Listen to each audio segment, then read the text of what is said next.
안녕하세요. 오늘은 오랜만에 금강경 강의 같이 공부하겠습니다.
안녕하세요. 비연불부동사 수행승입니다. 지난 시간에 이어서 금강경 강의 제3분 대승의 바른 종지 같이 공부하겠습니다. 대승이란 소승의 상대적인 말로서 큰 수레라는 뜻입니다. 자기 혼자만의 해탈에 머무르는 것이 아니고 모든 사람들을 한꺼번에 태우고 지혜와 자비가 넘치는 초언덕으로 실어 나르는 일을 한다는 의미입니다. 큰 대자를 사용해서 큰 대는 단순히 크다는 뜻만 있는 것이 아닙니다. 최고다, 훌륭하다, 위대하다의 의미도 있습니다. 또한 승의 의미도 탄다라는 뜻을 뛰어넘어 법이나 가르침으로 생각하면 되겠습니다. 그러므로 대승은 바로 우리들이 살아가는 데 있어서 가장 위대한 가르침이라고 하겠습니다.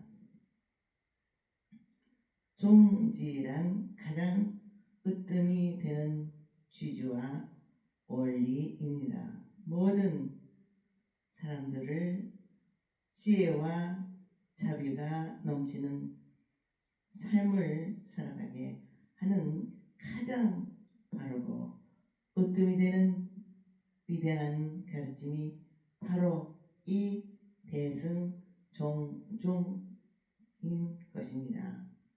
과연 어떤 원리가 여기에 담겨 있기에 이 짧은 구절을 보고 금강경에서 아니 많고 많은 팔만대장경 가운데에서 가장 바르고 으뜸이 되는 가르침이라고 하였는지 눈여겨보아야 합니다.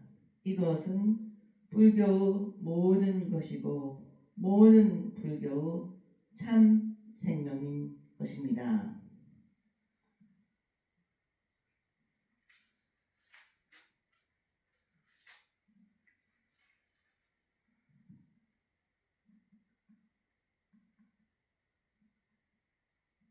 불, 고수보리, 제보살 마살, 응여시 한국기심. 부처님께서 수보리에게 말씀하셨다. 모든 보살마살은 응당 이와 같이 그 마음을 항복받을 것이라. 여기서 보살은 관세음 보살이나 지장보살 등 어떤 유신력이 있는 분을 지칭하는 것이 아니고 베풀을 나누고 살아가는 사람, 깨달음의 눈이 열려있는 사람을 말합니다. 그야말로 위로는 깨달음을 고하고 아래론 중생을 기호하라는 상구보리 하와 중생을 실천하는 사람을 말합니다. 그것도 마하살인이 그 마음을 내어 시원하게 삶의 여러 문제들을 해결하라는 큰 중생입니다. 사람이 가장 사람답게 사는 길은 무엇보다도 마음을 행복받는 일입니다. 잘난 마음, 못난 마음, 선한 마음, 악한 마음, 교만한 마음, 열등한 마음, 우쭐한 마음, 비굴한 마음 등 모든 마음을 항복받아야 합니다. 매일매일의 삶을 살아가면서 일으키는 우리들의 마음은 모두 항복받아야 할 마음입니다. 왜냐하면 한쪽으로 치우친 마음이요, 어딘가에 집착하고 안주하고 빠져있는 마음이요, 그래서 편협된 마음이기 때문입니다. 이러한 분별에 의하여 집착하는 마음에서 벗어났을 때 인생과 우주 그리고 삼라만상의 실상을 꿰뚫어 볼 수 있습니다. 인간이 지닌 무한의 가치를 비로소 발견할 수 있습니다. 무한의 지혜와 능력이 늘어나면 진정한 평화와 행복을 누릴 수 있습니다. 어떤 어려운 문제도 해결할 수 있습니다. 그러므로 부처님께서는 무엇보다도 우선적으로 그 마음을 항복받는 일을 먼저 말씀하신 것입니다. 수보리가 안주하는 문제와 마음을 항복받는 문제에 대해 설법을 청하였는데, 마음을 항복받는 일을 먼저 말씀하십니다. 우리들의 회의를 할 때 의제로 나온 것들 중에서 나중에 나온 의제부터 처리를 하는 것과도 다른 매락입니다. 이렇게 경전은 세심하게 배려되어 있어서 요즘의 안목으로 봐도 조금도 어색하지 않습니다. 소위유일체 중생지류인 양난세 약태생 약슴생 악화생 약유생 약무생 약유생 약무상 약비유상 비무상 악에 열이무여 열반하야 이멸도지 하리니. 세상에 있는 일체 중생의 종류인 안에서 태어난 것, 태어에서 태어난 것, 습기에서 태어난 것, 변화하여 태어난 것, 형상이 있는 것, 형색이 없는 것, 생각이 있는 것, 생각이 없는 것, 생각 있는 것도 아니고 생각이 없는 것도 아닌 것들을 내가 다 열반에 들게 하고 제도하리라. 생명을 가진 모든 중생들의 종류를 아홉 가지로 보아 구류 중생이라고 합니다.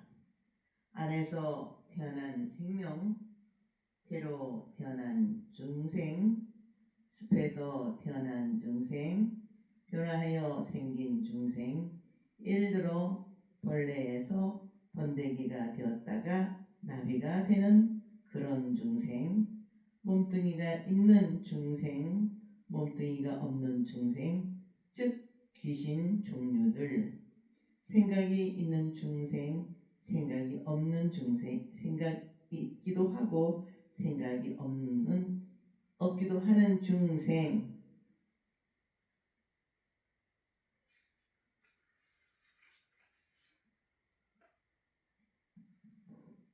이렇게 하여 9가지가 됩니다. 우리 사람들은 태생과 유생, 우상에 다 꽂혀 있습니다. 이렇게 큰 덩어리로 중생을 구분하였지만 사람에 따라서 살아가는 모습은 정말 무궁무진합니다. 별의별 사람이 다 있습니다. 아주 멀리 떨어진 나라에 사는 사람이라서가 아니고 주위에서 늘 대하는 사람이 다 천차만별입니다. 부처님이 내가 이렇게 각양각색의 형태로 살아가는 중생들을 다 제도하여 또한 각각의 종류마다 헤아릴 수 없이 많고 많은 중생들을 다 제도하고 깨닫고 성불하게 하며 완전한 평화와 행복을 누릴 수 있게 하고 어떠한 중생이라도 차별을 두지 않고 모두 다 저 무효열반에 들게 할 수 있다고 말씀하십니다. 무효열반이란 일체의 미혹과 번뇌를 다 끊고 삶과 죽음을 초월하여 불생불멸의 도리를 중득한 해탈의 경지를 뜻합니다. 불교는 지혜와 자비의 가르침입니다. 모든 사람들의 이익과 행복을 위한 가르침으로서 차별이란 있을 수 없습니다. 어떤 신분의 사람이든지 어떤 사상에 젖어 있는 사람이든지 분별하지 않고 평등한 자비로서 가르칩니다. 최고의 가치는 진리의 가르침으로 이끌어 갑니다. 왜냐하면 사람의 본성이 평등하고 그 본성을 깨우치는 법이 평등하기 때문입니다. 여시멸도 무량무수 무변중생호대 실무중생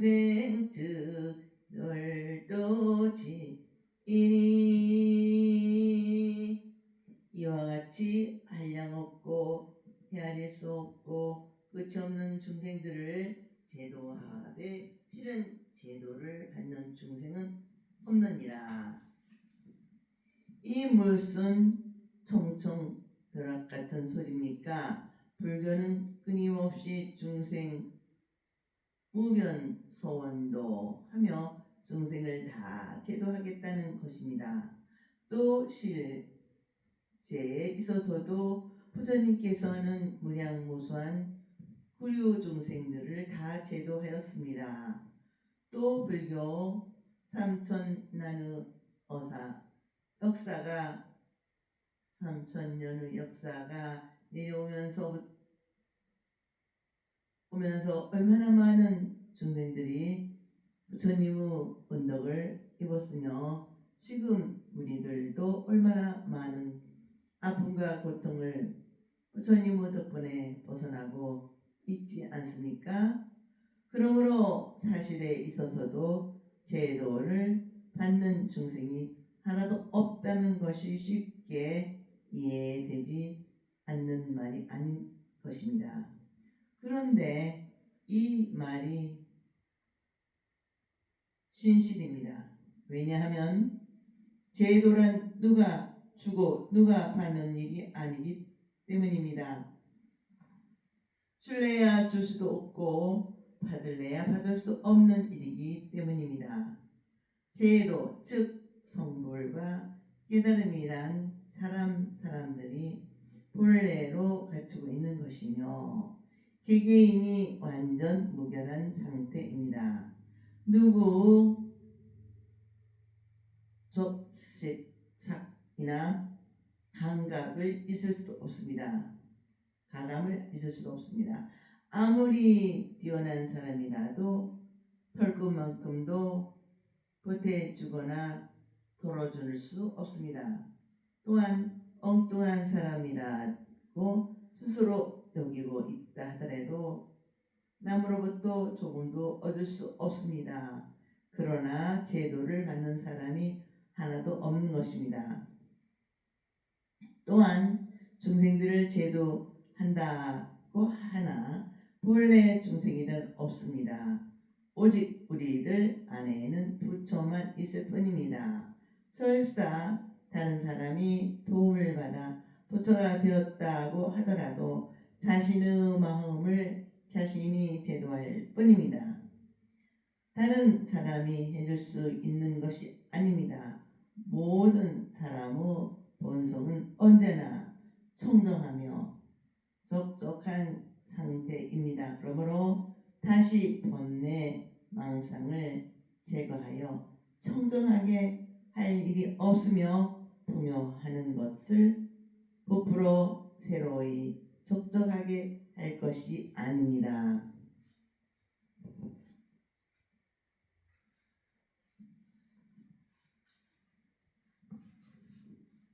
육조 해능 스님은 일제 만법이 자신 안에 있음을 깨닫고는 이런 말씀을 하셨습니다. 나는 그동안 중생으로서 번뇌에 물들고 더럽혀진 것이도록 알았는데 알고 보니 정말 훌륭하고 청정한 것이로구나. 나는 태어나고 죽는고 하는 고통의 존재인 줄 알았는데 실은 태어난 적이 없으며 죽을래야 죽을 수도 없는 영원불멸한 존재로구나. 나는 가난하고 무식하고 찌질이도 못난 사람으로 알았는데 사실은 또 모든 악식과 지위와 명예와 부귀를 다 부족하고 있구나. 그리고 나는 누구 힘에 의하여 만들어진 존재인 줄 알았는데 알고 보니 내가 이 세상의 모든 것을 창조한 바로 그 사람이구나. 임재 스님도 이와 같은 말씀을 하셨습니다. 수행자들이여 다른 곳에서는 도를 닦는다고 하며 법을 닦는다고 한다. 여러분들에게 말하노라. 무슨 법을 깨달았으며 무슨 도를 깨닫는단 말인가. 여러분들이 지금 쓰고 있는 데서 무엇이 부족하던 한단 말인가. 후배인 못난 중은 모를 일이다. 그러므로 부처님은 중생들을 제도하고 중생은 부처님께 제도를 받는다는 생각은 옳지 않습니다. 나는 부처님 비굴한 생각, 열등한 생각은 하지 말아야 할 것이고 남은 또한 부처니 부처로 인정해주고 존경해줘야 하는 것입니다. 그것이야말로 대승에 있어서 가장 바르고 으뜸이 되는 대승 정종인 것입니다. 대승의 바른 종지 즉 불교에 있어서 가장 큰 가르침이고 가장 으뜸이 되는 가르침이며 가장 바른 가르침이라는 칭송을 받을 수 있는 것은 다름 아닌 실무라는 바로 이 대목에서 길이길이 빛나고 종종 일하고 발굴할 수 있는 것입니다. 이것은 사람들의 참다운 생명이지 불교 생명입니다. 이러한 이치를 망각하는 것은 자신의 참 생명을 망각하는 일입니다. 실무라는 이 대목이야말로 불교의 그 많은 8만4장경을 이해하고 자신의 참 생명의 가치를 이해하는 열쇠가 됩니다. 잘 지켜야 합니다. 아이고 수보리야 아야보살이 유화상 인중생 상수 제사하며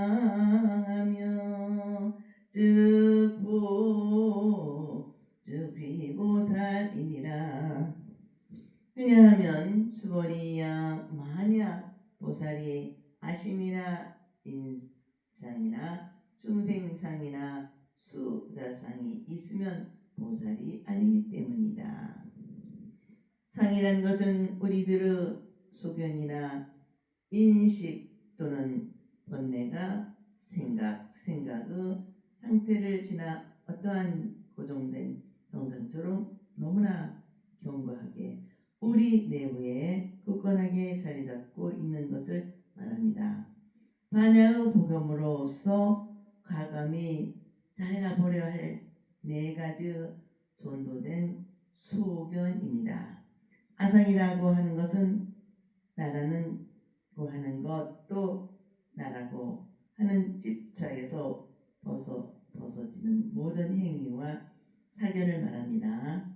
그 다름은 자는 의식이라고 하겠습니다. 자기에 대한 자존심을 건드리면 발끝하는 것이 보통 우리들 수준입니다.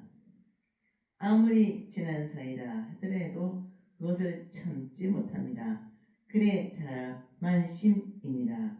근본은 있는 것이 아닌데 마음속에 생긴 병인 것입니다. 인상은 나 외의 남이다.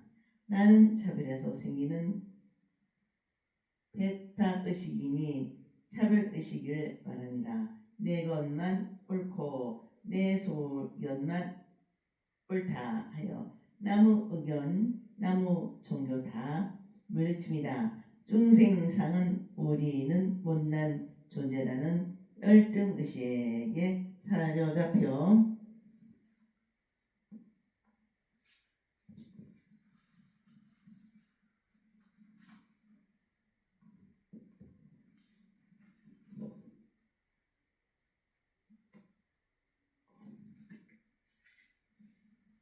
사로잡힌 것을 말합니다.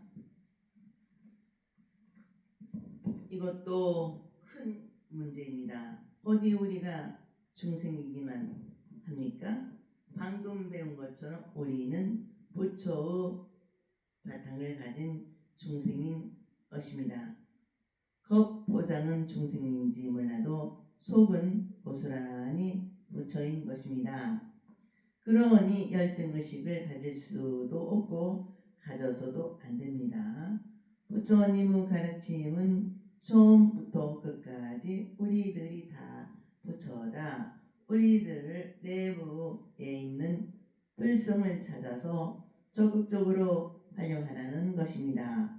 수자상은 나에 대해 편협된 집착, 즉 나는 지금 몇 살이냐, 젊었다 늙었다, 또 우리는 나이를 먹어가는 존재이다 하는 한계의식을 말하는 것입니다. 이러한 것은 자신의 참모습을 이해하는 데 커다란 장애가 됩니다. 아상의 편례를 통해 인상이 나오고 또한 중생상, 수장상이 차례로 나오게 됩니다. 사실 아상은 매우 미세한 본뇌로서 끊임없이 노력을 해도 완전히 떨쳐버리기가 참으로 어렵습니다. 어느 순간에는 떨쳐버렸는 줄 알았다가도 어느새 또 나에 대한 집착 상태가 대한 고정관념이 자리 잡게 됩니다. 그리하여 중생상 수자상으로서 갈수록 거친 본뇌다 비교적으로 상에서 벗어나기가 쉽습니다. 그래서 평소에 불자라면 적어도 중생상 수자상은 떼어놓고 적극적으로 살아가기를 권합니다.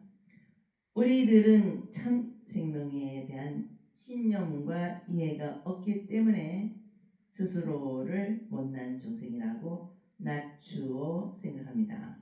우리들 자체는 불성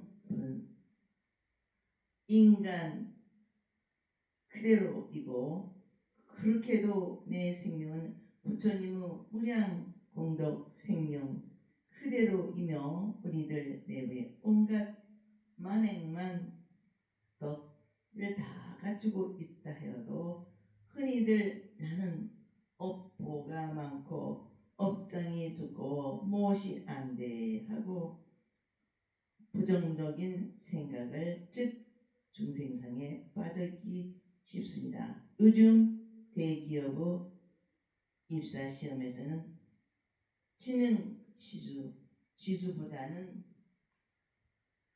의욕 지수를 더 중요시한다고 하지 않습니까? 실력은 좀 떨어지더라도 의욕이 크면 그 사람은 성공한다고 보는 것입니다. 의욕은 바로 권력과 상통하는 것입니다. 우리들의 삶은 불성인 인간이라는 신념을 바탕으로 완벽을 갖춘 무한히 이 나의 참 생명력과 가능성을 남김없이 활용하여 성취해 가는 것입니다. 서양의 심리학자들이 말하길 20세기의 심리학에서 최대의 발견은 우리들 잠재의식의 발견이다 라고 하는데 그 설명을 보면 그대로 불성의 설명이고 우리들 마음의 무한한 힘과 가능한 우리들의 진실 생명의 원력을 말하는 것입니다. 우리들은 이것을 믿고 활용하여 바라는 것을 성취해야 해가야 합니다. 업타령은 진정한 불교인이 절대로 할 것이 못됩니다. 업을 극복해 가야 하고 팔자도 극복해야 하고 인연조차도 심차게 극복해야 가야 합니다. 자기 스스로 중생이라고 생각하면 중생 행동밖에 못하는 것이고 부처라고 생각하면 저절로 부처 행동이 나오는 것입니다. 그리고 불교는 본질적으로 나아가는 인정하지 않습니다. 나이는 인정하지 않습니다.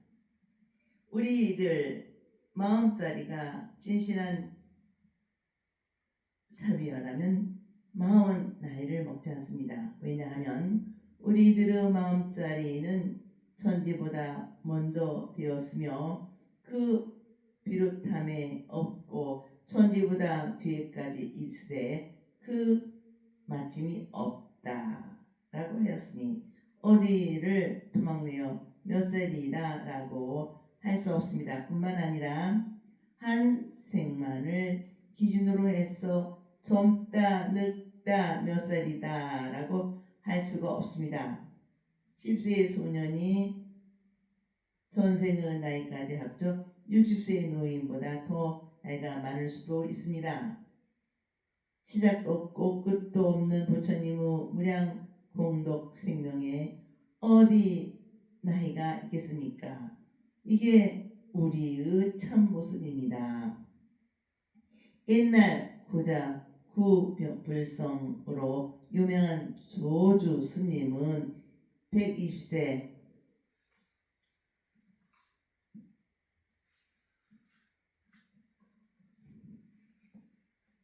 120세까지 살았습니다. 제자들이 여쭤보았습니다. 스님께서는 어떻게 그토록 오래 사실 수가 있습니까? 나는 시간에 제약을 받지 않는다. 하루 24시간에 불입을 당하는 것이 아니고 내가 24시간을 부린다라고 하셨습니다. 이렇게 나이나 시간에 불임을 당하지 않으면 늙지 않습니다. 그렇게 되면 우리는 영원히 젊게 살고 뭐든지 용기를 낼 수 있습니다. 어디를 가서 무엇을 좀 돕자고 하면 이 나이에 뭘 해 젊은 사람들이냐 하도록 내버려 두지 하면 뒤로 물러나고 안으로 숨으려 듭니다. 젊은 아이들만 봉사라는 법은 어디 있습니까? 나이는 의식하지 않고 남을 위해 무엇인가 도움이 되고 작은 한 보통이라도 비추는 등불이 되고자 노력해야 합니다. 개인적으로 뭐인가 하고 싶은 일이 있으면 당장 시간과 정성을 쏟아 열심히 배워야 합니다. 좀 쉬어 주책이 없다. 소리를 듣게 되더라도 용기를 내어 열심히 작은 한 모퉁이를 비추는 보면 차츰차츰 더 넓은 곳, 더 많은 사람들을 비추게 됩니다.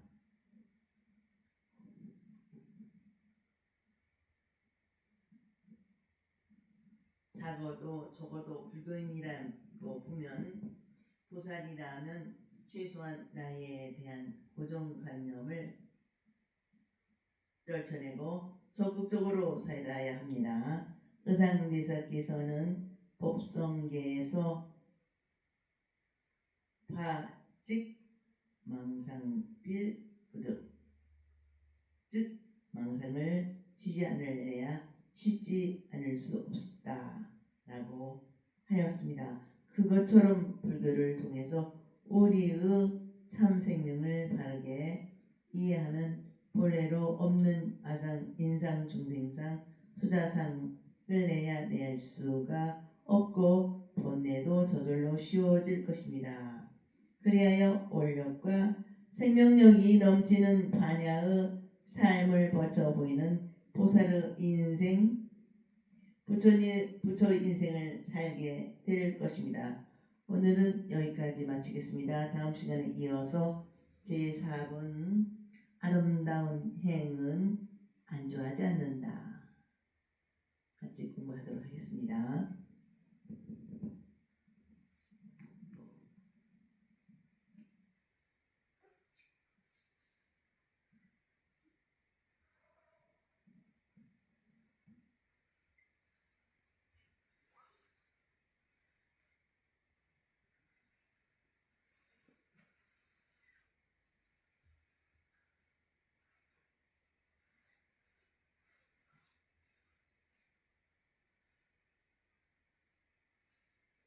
네, 대단히 감사합니다. 여러분 항상 건강하시고 행복하시기를 기도 바라 축원드립니다.